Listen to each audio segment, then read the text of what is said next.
And now, in this instance, because I've got light screen on Meowstic,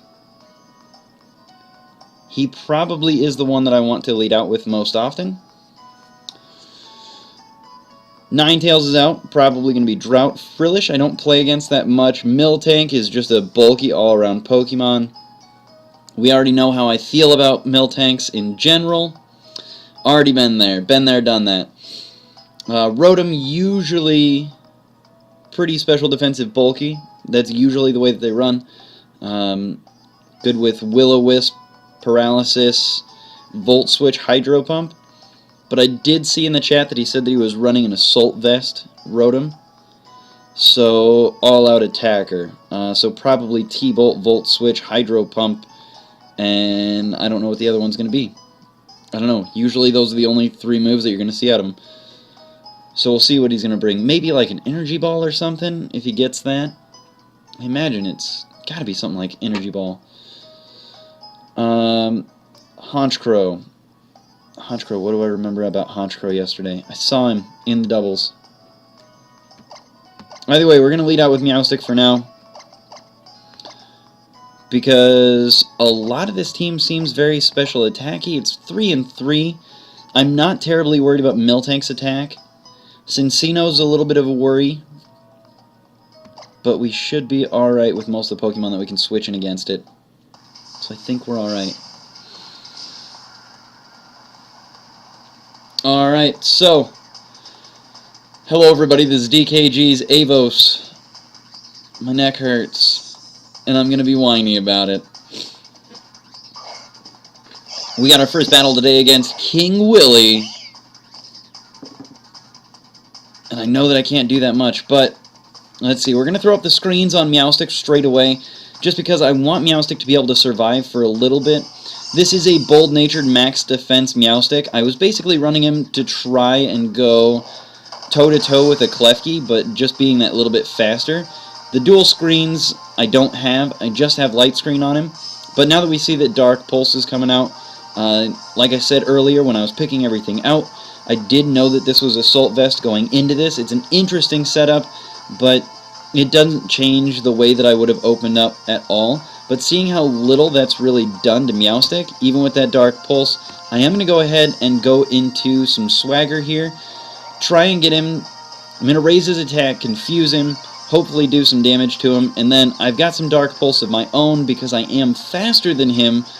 Hopefully I can get some flinch hacks in or some confuse damage in. I am only going to give it one more chance, just because I don't want to lose Meowstic, and we're already burning through 3 turns of our 8 on light screen. So I don't want to burn through too much of it, but I do want to give him a chance to see what he's capable of doing, and maybe get some flinch hacks, maybe get some confused damage. But again, I only want to use it one more turn, see what's going to happen. Maybe force the switch, because he knows that, well, with that light screen up, he's not going to be able to do that much damage. Alright, looks like Drought's going to come in here. And now I really don't want to keep Meowstic in on anything at all from this.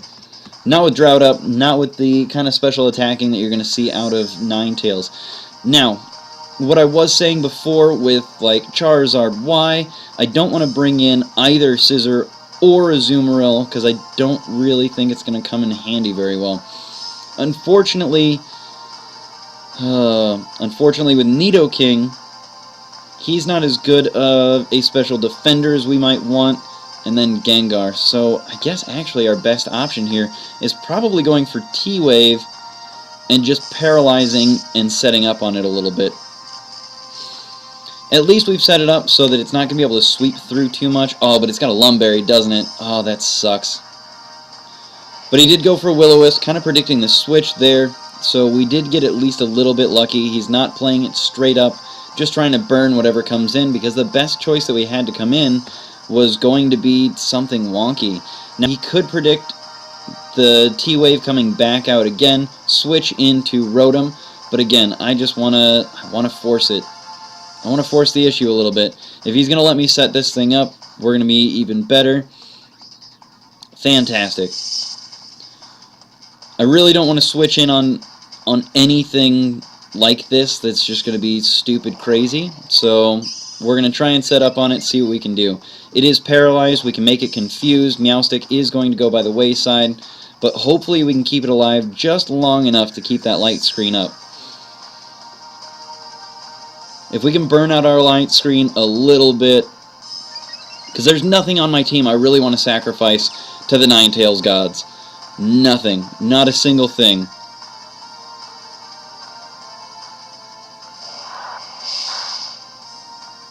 Unfortunate. Couldn't get it, but it is confused and paralyzed. We've got a turn or so left. But with Sun up, we know that Azumarill is not going to be able to do as much damage. I think... yeah, we'll be alright. Now, Nidoking at the moment does not have Earth Power. It's a bit of an interesting choice, but we were doing doubles yesterday, so I had Sludge Wave on there for yesterday and haven't switched it around quite yet. Now, we could go for Fire Blast. It is doubled by the amount of Sun that's up, but it is non-stab and it won't do super effective damage. So what I'm going to go for here is Sludge Wave. Not predicting anything, it's just a nice stab move. And we'll see what's going to come out of it. I don't know if it's what it's going to do against this. Because like I said, it usually is a special defensive Pokemon. And you can see that based on the fact that Light Screen is still up for a little bit, that Ninetales doesn't have that Heat Rock on there. So there we go. Now he has burned through our light screen. He can bring that in safely again, bring the Sun back up, and then he can go for probably Flamethrower. And that should deal with Nidoking pretty well. But it looks like Jellicin's going to come out. Alright. We're going to play this one pretty straight up. We're going to go for T-Bolt. He's probably going to go for either Ice Beam or some sort of water move. Probably a water move just because it's stab. Should do some decent amount of damage. T-Bolt disabled. Oh, that sucks. There we go. There's our stab water move. Alright, now with T-Bolt disabled, we're going to have to go for Sludge Wave. I really don't want to switch Nidoking out. Yes, we can switch into something that's going to be able to tank it, but it's not going to do that much damage. He's going to go for Recover. Predicting the switch on it. Yeah, and T-Bolt. T-Bolt's really what we needed here. Unfortunate. Alright, we're going to be able to force a switch here, though. We're going to go into Mega Venusaur.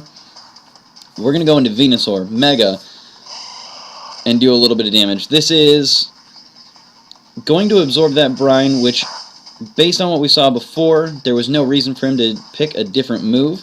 And you can see how little damage that did. This is a bold-natured Mega Venusaur. He's not max HP. It's basically a perfect triangle between all those EVs. And I know... I'm pretty certain that he's not going to want to keep that in. There's no reason to want to keep this Jellicin in, so that's why I'm not opting for Energy Ball. And really, I do need to change that over to Giga Drain. Giga Drain will make Mega Venusaur just that more cost-effective. I went for Sludge Bomb, over-predicting a little bit, clearly, but did get the poison off, so it wasn't a complete waste of a turn.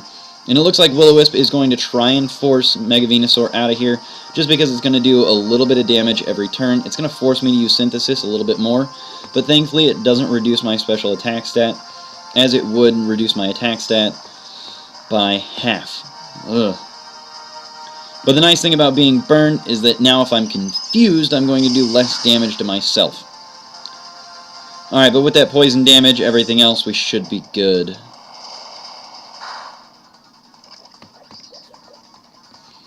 Alright, good to go. At least we cleared that out. If Ninetales comes out, we're going to have to switch out. Hopefully, we can get a safe switch. I don't know if Mega Venusaur is going to be able to use Recover or Synthesis at this point. But if we can switch in on some really good Sun, we can recover most of this damage back. But we're going to have to switch it in just at the perfect time.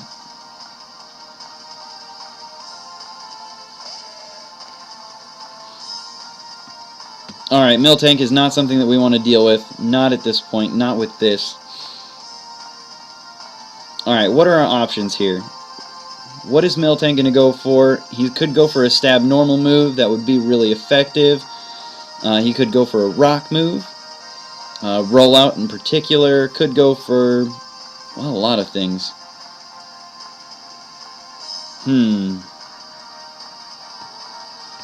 At this point, I feel like it's just the best move to go into a Azumarill because we've got Brick Break on Azumarill. And to explain a little bit, I have Brick Break on Azumarill instead of Superpower because of Klefki. I have it on there to deal with Klefki just a little bit better. And you'll notice that he went for Body Slam, a really good, nice stab normal move. We could have gone into Gengar, but I didn't want to over-predict there. Just went into a nice, safe switch. And if we go for Brick Break, it's not really going to be that effective. It's going to be super effective, but we'll check it out. We'll see how much damage we can do, see what his EV spread is. We expect that he's got full, just absolutely full HP. Miltank is pretty naturally bulky, but I'm not exactly sure what we're going to be expecting. That was a critical hit on Body Slam. I think he's expecting the Parahacks. So there it is. And now we're paralyzed. Unfortunate. Guess we're not going to be able to see what Brick Break's going to do. This is exactly what made Miltank a tough Pokemon to face up against. Oh, Parahacks. Going for Aqua Jet, trying to get some sort of damage in before we die to Body Slam. Figured it was better to try and get 2 moves in instead of just 1.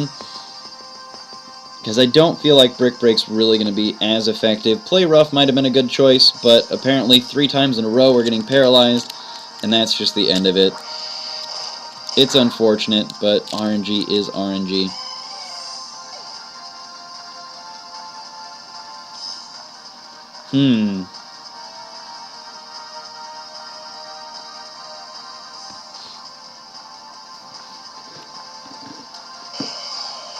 Based on the Body Slam that we've been seeing... Oh, no! Oh, I forgot! I was doing some chaining yesterday. Oh, that sucks so much. Scizor doesn't have Swords Dance. Ah. Oh, that sucks so much. I don't have Swords Dance on this Scizor right now. Oh, that's so dumb. I forgot to switch it back. I was trying to chain some Dittos out there and wasn't having much luck either. I had a chain of 40 and then a Moongus came in and said, "Forget it, I don't like you."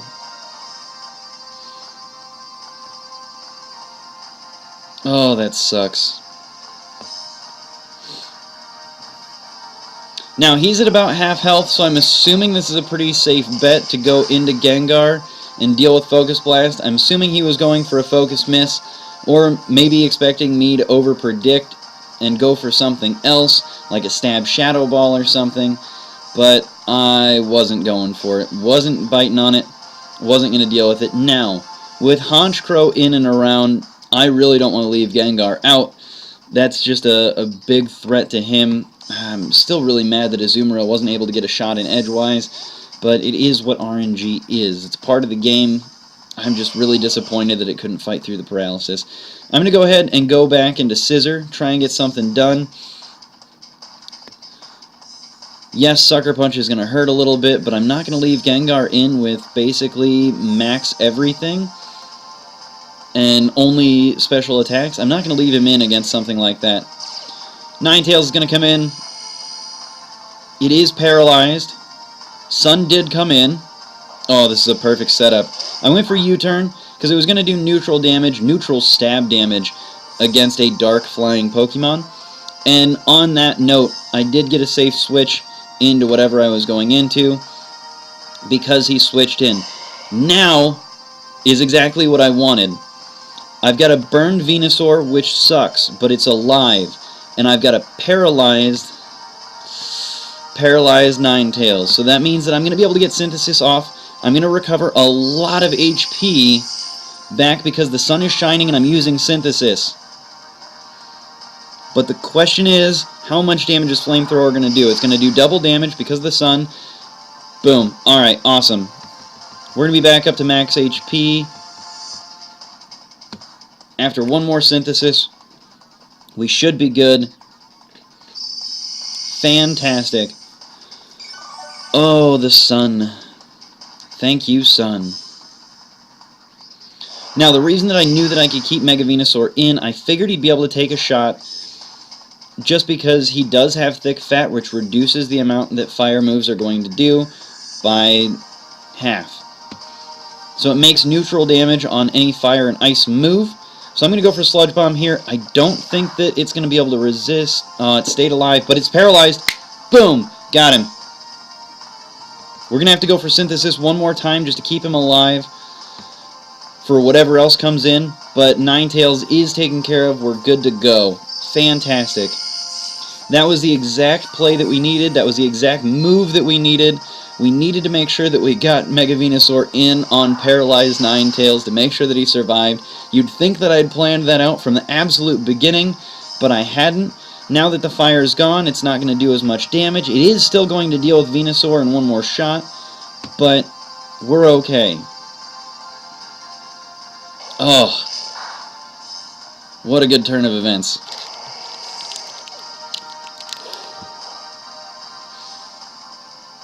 Alright, now Venusaur is pretty much gone.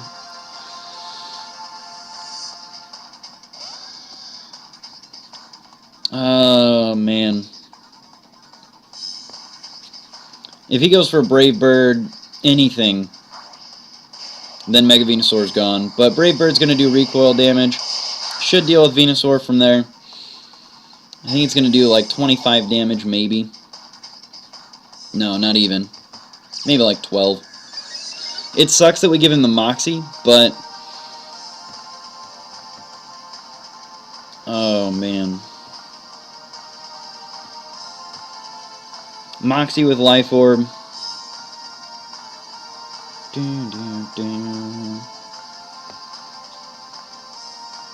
I don't know. I'm going to take a chance here. I'm taking a bit of a chance because I don't remember if Honchkrow is faster than Gengar or not. But this is Choice Specs, Timid Nature Gengar. He's got Dazzling Gleam, so it's super effective against Honchkrow. Sucker Punch is going to suck. I forgot about Sucker Punch. Oh, no. Oh, why did I skip over? I just totally glossed over Sucker Punch in my head. Oh, that's so dumb. Oh, dumb move. Oh, we were doing so well. I think that might have cost me the game, though. Giving him that extra Moxie. Now he's going to be able to deal with Scissor pretty well. Oh, no. Neutral damage on Scissor. Yes, he's pretty naturally bulky, but now that he's got Moxie times 2 and the Life Orb, oh, that was so dumb. Oh, that move cost me the game. I had a shot. Had a shot. But I lost it. Nidoking's not going to outspeed. Knows that I have to go for a move because of the Life Orb, Sheer Force, Nidoking. And I'm just, ugh. That was so bad. GG.